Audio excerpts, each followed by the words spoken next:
Salam jumpa Bapak dan Ibu pendidik yang luar biasa. Bertemu lagi dengan tukang bikin kopi di channel ini, di mana di channel ini mencoba menghadirkan sharing tips dan trik tentang digitalisasi dunia pendidikan dengan santai, ya kan? Obrolan santai ala warung kopi. Ya, kalau pada video sebelumnya kita sudah menyaksikan bersama-sama bagaimana Google Workspace for Education mencoba mendorong bagaimana kita bekerja cerdas, bukan bekerja keras pada bagian yang pertama. Kali ini kita akan melanjutkan ya tema yang sama, kerja cerdas bukan kerja keras bagian yang kedua. Nah, kalau Bapak Ibu pendidik yang luar biasa tidak sempat menonton video yang sebelumnya, ada di linknya, ada di deskripsi, dan juga ada di cards ya, silahkan disimak. Oke, tanpa berlama-lama, kita apa sih yang akan kita bahas pada video kali ini? Ya, jadi ini sebetulnya bukan update ya, sebetulnya sudah ada fitur ini sudah beberapa waktu yang lalu. Jadi kali ini kita akan ke Google Sheet. Oke, seperti apa? Kerja cerdas bukan kerja keras ala Google Workspace for Education bagian yang kedua. Kita simak bersama-sama. Pastikan Bapak Ibu sudah subscribe. Dan apabila video ini bermanfaat, silahkan bagikan kepada rekan-rekan pendidik yang lain. Oke, ya kita mulai saja.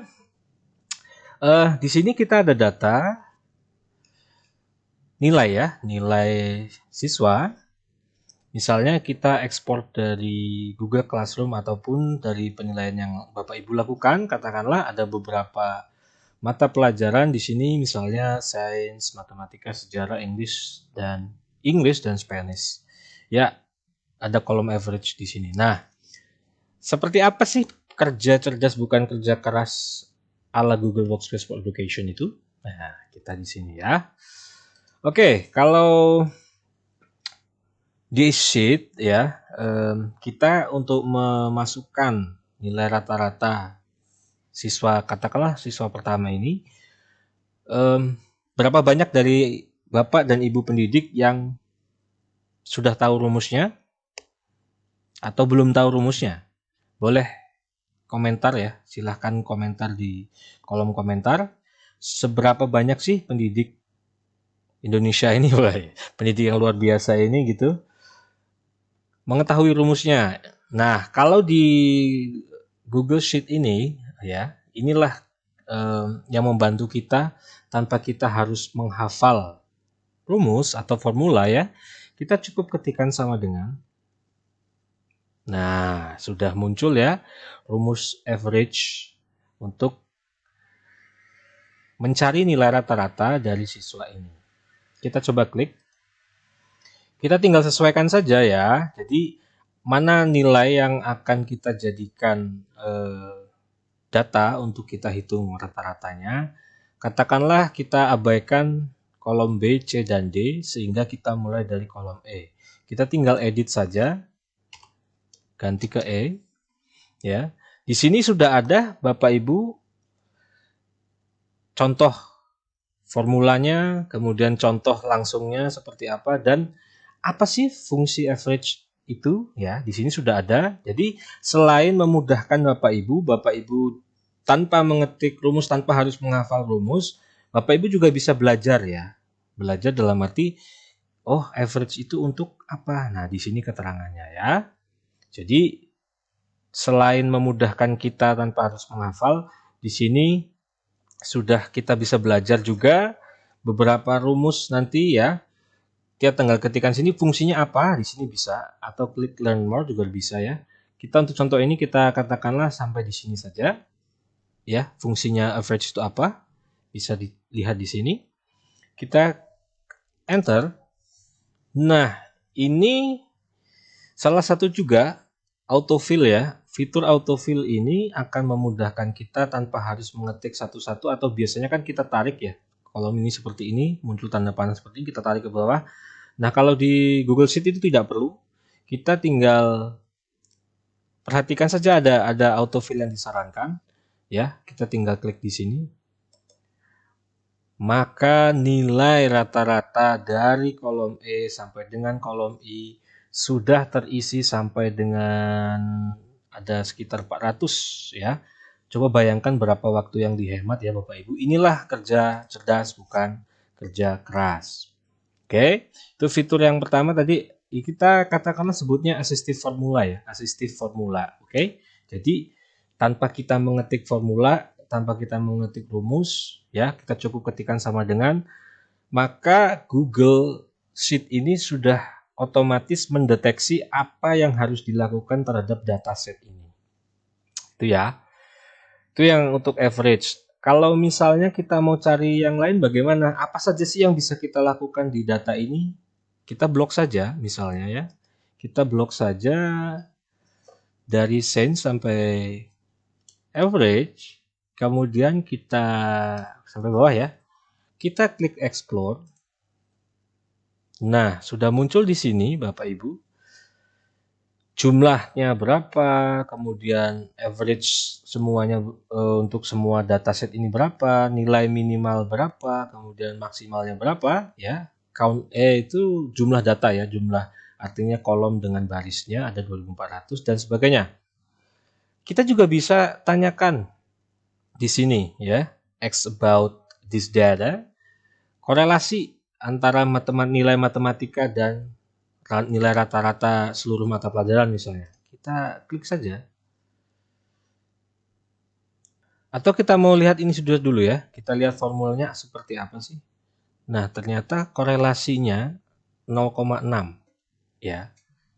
Jadi kalau kita bicara statistik ya, itu tanpa kita harus berlama-lama ya. Ini juga kita bisa ganti dengan yang lain ya. Matematika ini bisa diganti dengan mata pelajaran yang lain, misalnya sains. Misalnya kita juga bisa di sini average of change. Nah, banyak sekali yang bisa dieksplor ya Bapak Ibu di sini. Nah, fitur inilah yang memudahkan kita untuk analisis ya. Analisis hasil pembelajaran siswa. Tanpa kita harus menghafalkan, di sini kita fungsi explore ini sudah sangat luar biasa membantu kita menghemat waktu ya. Sehingga kita bisa bekerja cerdas bukan bekerja keras. Itu ya. Nah, kalau Bapak Ibu pendidik yang luar biasa ini ingin menanyakan atau menyarankan video apa selanjutnya yang ingin saya bahas, bisa ketik saja di kolom komentar ya. Oke. Nah, kalau tadi di Google Sheet, ini juga ada update mulai bulan Juni ya, Juni 2021 kemarin tentang font ya. Kalau kita lihat, coba kita lihat fontnya di sini sudah lumayan banyak ya.